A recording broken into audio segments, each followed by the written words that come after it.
한동훈 후보가 총선 당시 김건희 여사 문자를 무시했다는 이른바 읽고 씹음, 이걸 우리가 익씹 이렇게 표현하는데 그 논란을 조금 경과를 좀 설명을 드려야 될 것 같습니다. CBS에서 이제 김규환 논설실장이 공개한 내용인데 지난 1월 명품백 의혹에 김 여사가 당에서 필요하다면 대국민 사과를 포함해 어떤 처분도 받아들이겠다 이런 문자를 보냈는데 한 후보가 읽어보고 그냥 넘겼다는 거죠. 무시했다는 게 골자입니다. 한 후보가 받은 건 확인이 됐습니다. 이런 입장을 내놨습니다. 한 후보가 저는 집권당 비대위원장과 영부인이 사적인 방식으로 공적이고 정무적인 논의를 하는 것이 적절하지 않다고 생각했다라고 했습니다. 그러면서 왜 지금 이 시점에 이런 얘기가 나오는지 좀 의아하다라고 했습니다. 근데 반면 원희룡 후보는 총선 기간 중 가장 민감했던 이슈 중 하나는 나에 대해 당과 한동훈 위원장이 요구하는 걸 다 하겠다는 영부인 문자에 어떻게 답을 안 할 수가 있느냐. 나경원 후보도 당시 한 후보의 판단력이 미숙했다. 지금이라도 당원 국민 우리 당 후보 전원에게 사과해야 된다. 일제히 비난을 했습니다. 그러니까 그때 했으면은 대국민 사과를 시켰다든가 뭐 했어야 된다는 주장이거든요. 저는 한동훈 위원장 하는 말이 더 맞는 것 같아요. 그래요? 김건희 여사가 대체 뭔데요? 부속실도 없고 어제도 보니까 추모 현장에 자기 혼자 경호도 없이 가가지고 추모하고 왔다 이러는데 사고 나면 어떡하려고 그렇게 하시는지 잘 모르겠어요. 사실은 그 자체는 좋은 일이나 아니 이렇게 공적이고 정무적으로 민감한 사안이면 김건희 여사의 의중이 그렇다는 걸 대통령한테 알리고 정무 참모들이 상의를 해서 공식적으로 뭐가 작동이 되고 논의가 돼야 되잖아요. 한동훈 비대위원장 입장에서 이 사적으로 아는 사이니까 김건희 여사가 그런 문자 보냈을 때 사과하십시오 마십시오 이거 당에서 논의해 보겠습니다 대통령실에 확인해 보겠습니다 뭘 할 수가 없잖아요. 익십한 거에 대해서는 좀 너무하긴 한데 이게 공적인 어떤 그 루트의 소통은 전혀 아니라는 점에서 문제 제기할 수밖에 없는 것이고, 두 번째는 대통령실이나 친윤들이 이 배신의 정치 관련해서 꼼꼼하게 지금 디테일한 어떤 근거들을 레퍼런스를 계속 넣고 있다는 인상밖에 안 받아요. 그러니까 이거 봐라 지금 윤석열 대통령 한동훈 비대위원장이 배신했다는 증거가 이렇게 많다. 이런 정도의 공작으로밖에 안 보인다는 거죠. 사실 저도 일강이중이 안 변했다고 생각하는 게 이게 지금 똘똘 뭉쳐서 한 방에 큰 타격을 보내지도 못하는 이런 네거티브를 계속 다수가 하잖아요. 그러면 강한 한 명과 vs 뭐 잡졸 다수 이런 구도로 계속 갈 수밖에 없는 거거든요. 그러니까 다른 후보들이 자기 얘기를 좀 더 할 필요가 있어 보이네요. 저는. 근데 이제 문자를 보면 뭐 이런 내용이 있어요.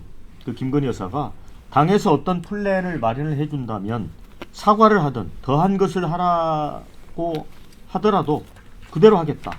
이런 취지였는데 그때 이제 한동훈 비대위원장이 윤석열 대통령의 아바타다 이렇게 또 공격을 받을 때고 보수 언론에서 차별화하라고 아주 노골적으로 얘기를 할 때거든요. 근데 앵커님 하나만 더 말씀드리면 저 어제 이게 보도가 될 때 그 논설실장이 전제를 하나 달았어요.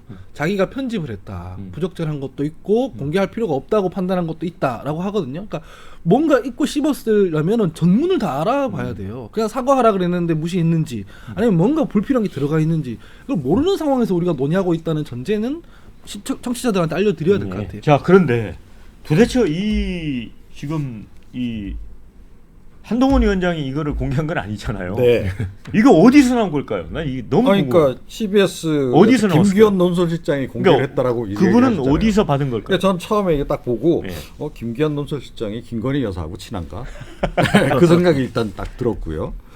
그리고 야 고작 이런 걸 가지고 한동훈을 잡을 수 있을까?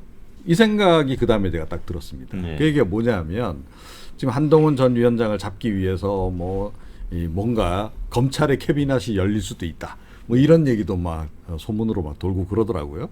근데 검찰 캐비닛에서 있는 그런 중대 정보도 아니고 고작 요 김건희 여사 문자 이걸 가지고 한동훈 전 위원장에게 과연 결정적인 타격을 줄 수 있겠는가?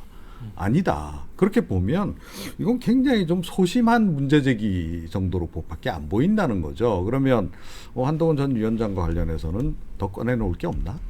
이런 생각이 듭니다. 또 그런 생각도 드는 게 김건희 여사가 이 여당 당대표를 뽑는 선거 과정에 이렇게 한 중앙으로 들어온 게 좋은 겁니까? 좋은 건 아니죠. 그러니까. 좋은 것도 아니고 방금 전에 이종호 평론가 말씀하신 대로 시기, 이 문자의 내용이 공개된 시기나 또 그 수위 부분에 대해서는 저는 분명히 지적할 부분이 있다고 봅니다. 그리고 이제 하지만 여기서 이제 두 가지를 우리가 봐야 될 건 뭐냐면은 한동훈 후보와 김건희 여사와의 관계죠. 이 관계에 또 하나 우리가 봐야 될 거는 윤석열 대통령과의 관계도 네. 함께 포함이 되어 있는 것이거든요. 그러면 또 불거질 수밖에 없는 것이 결국 윤석열 대통령과의 관계에서 부각이 되는 이른바 배신자 프레임.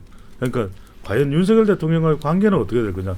당대표가 되더라도 또 당대표가 돼서 대선 후보로 나가기 위해서 중도하차해서 대선 후보 길을 가는 데 있어서의 윤석열 대통령과의 관계. 또 하나는 국회 대정부 질문에서 민주당으로부터 수도 없이 질문을 받았던 부분이잖아요. 그 300몇 개의 카톡의 예. 문자는 어떻게 되는 겁니까? 예. 뭐 이렇게 뜨는 거잖아요. 예. 그 내용에 대해서도 결과적으로는 한동훈 후보와 그럼 김건희 여사가 어떤 관계인가 이런 부분에 대한 문제 제기되는데 이거 하나만 더 붙일게요. 저는 뭐 이 부분에 대한 비판 이런 걸 다 떠나서 저는 당시에 한 비대위원장이 그건 했었어야 돼요. 예. 이 문자를 받았으면 협의는 했었어야죠. 적어도 다른 걸 다 떠나서 공동위원장하고 비대위원장하고 하여튼 이 내용이 왔다. 어떻게 했으면 좋겠냐. 그러니까 무조건 비대위원장이 모든 걸 본인이 독자적으로 다 판단할 수는 없는 거죠. 적어도 비대위원장이 당시에 선거에 이 중심을 맡고 나가 있다면 협의를 했었어야죠. 네, 자 댓글 엇갈립니다. 선거 책임자니까 어떻게 할 건지 물어본 건데 씹는 게 말 됩니까? 한 표가 아쉬울 수도 있는데 특히 수도권.